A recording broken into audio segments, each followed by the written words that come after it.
Hello folks. The question that all of you have been losing sleep over lately is, I have $100,000 to spend. Should I buy an M2 CS or should I buy a WRX STi S209? And today, I'm gonna bring you the answer on that.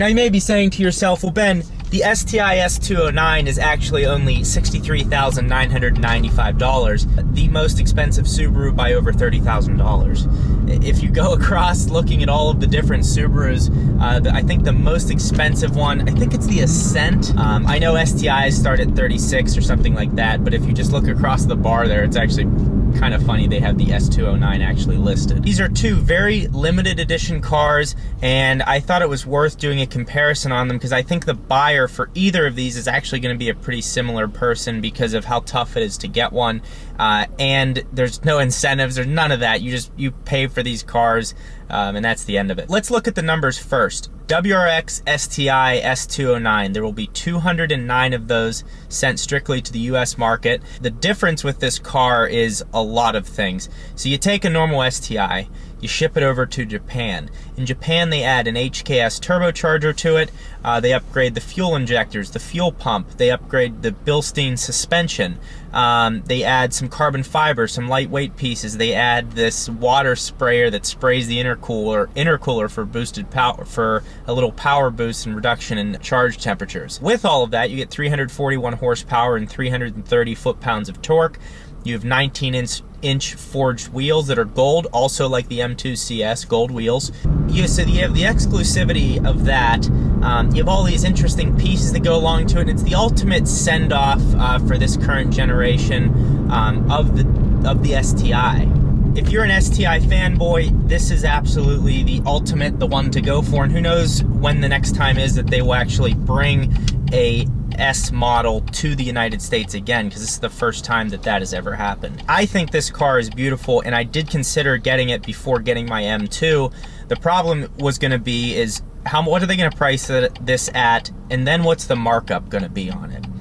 Now with either of these cars, I think your money is safe. If you buy an M2 CS, if you buy an S209, they're so rare that I think you're not going to have a problem. Fiesta ST.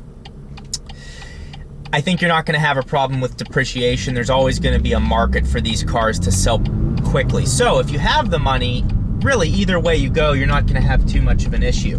What I think it's going to come down to is what type of experience you're going to want. Do you want the raw performance luxury experience, or do you want the flat out raw performance experience? Because I think driving these could be equally as fun. So let's jump over to the BMW M2 CS. 2,200 of these are going to be built. We're not sure how many are coming to the US. Some speculation says 500, making this car twice as common in the US as the S209. So if you want to go for exclusivity, and if that's actually correct, you're better off going with the S209. So what else have they done to it? Well, it has the S55 motor. The one that I'm driving is a 2018 M2 LCI model, so it has the N55 motor. Some people have asked why I got normal M2 over an M2 competition.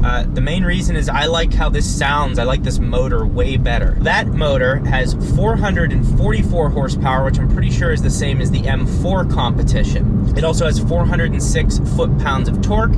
It will also be lighter, which is very important because I think the M2 competition is actually heavier than my current normal M2, which is ridiculous. It should always be lighter, especially on a competition model, but that's a whole nother topic of discussion.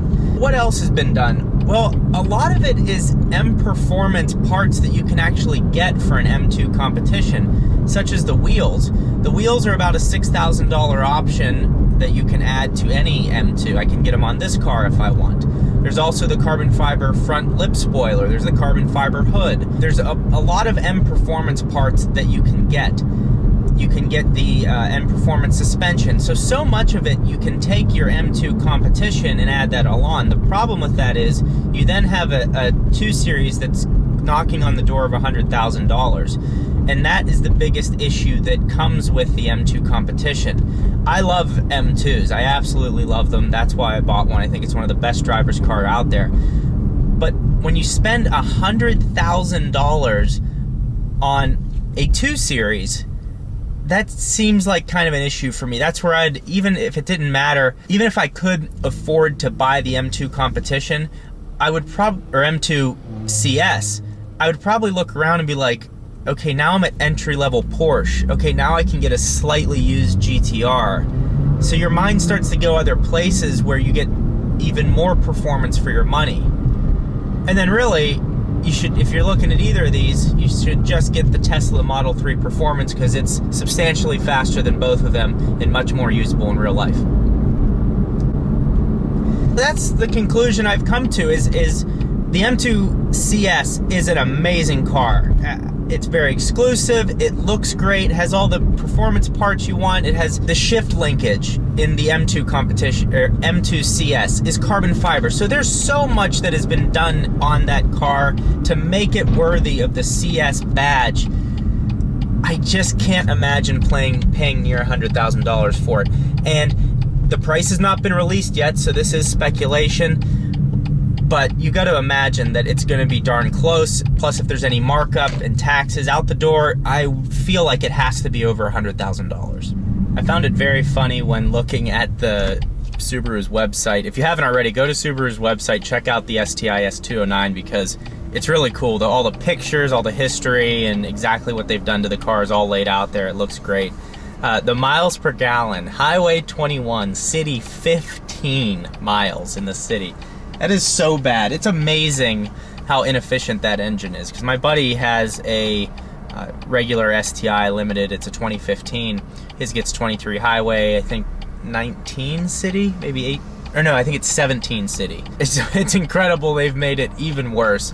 Because what doesn't make sense to me is, and I'm not an engineer, maybe Engineering Explained could answer this a little bit better, but this car has a straight 6 with 365 horsepower. That car has a 4-cylinder with 305 horsepower, yet this car gets 27 miles per gallon highway, and it actually gets a little bit higher. So when I was taking it on a road trip, I was doing like 75 the whole time, and I was getting over 27. So why, with less power, the weight is the same? I guess it has an all-wheel drive drivetrain, so that doesn't help. But still, the power you would think would affect that. So I thought that was very interesting, that they just can't seem to really improve that.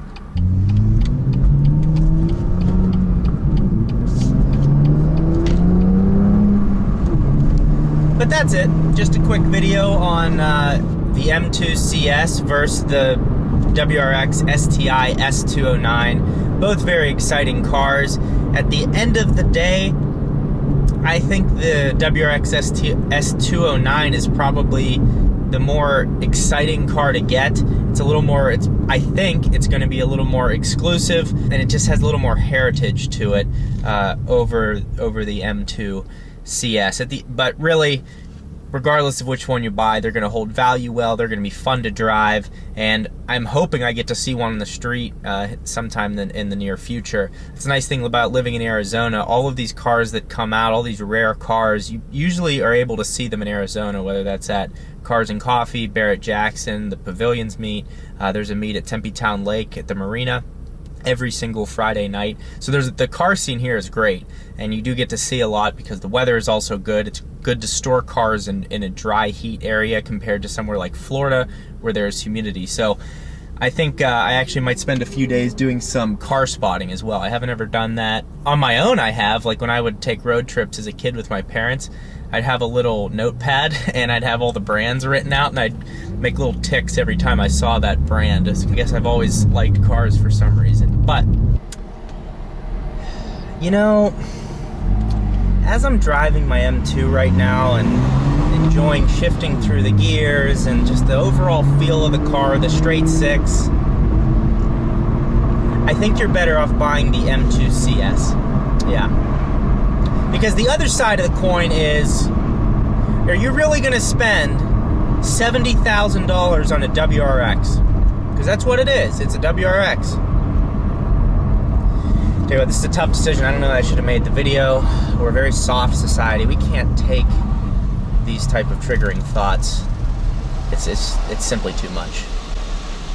I will say the other night someone commented, because I was saying that when I'm in Sport Plus mode, I tried to get the back end out a little bit and I couldn't do it. The traction control settings would kick in. So someone said you need to hold down the traction button and that will totally disable everything. And it did, and I almost lost my ass in the middle of the road. I was like, oh, I'm just gonna bump the throttle a little bit. I bumped it, got the car almost like 90 degrees, and it came back, it was fine. But oh my goodness, I quickly realized that I don't know what I'm doing. I need to take it easy and learn this car either in an empty parking lot or a track or something, because the road in traffic is not the place to do it. I will say though, I entertained probably about 15 or 16 people who saw that. So yeah, M2 CS over the S209. All right, I'll end the video now.